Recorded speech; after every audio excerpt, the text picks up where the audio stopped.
யாரு பத்த பிள்ளைன்னு தெரியலையே. ரோட்ல இப்படி அநியாயமா மயங்கி கிடக்குறாங்க. அம்பிட்டு பேரும் பார்த்து பார்க்காம போறீங்களடா. வசிக்குது.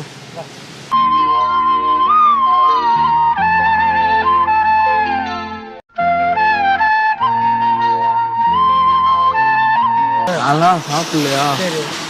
மயங்க விடுவோம். சாப்பாடு வேண்டுறோம்.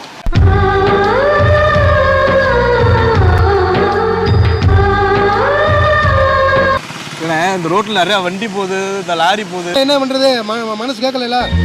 சரி நான் சாப்பிட்றேன், நீங்க வந்து இப்படி உட்காருங்க. நான் ஊட்டி விடுறேன், நீங்க ஒரு வாங்க.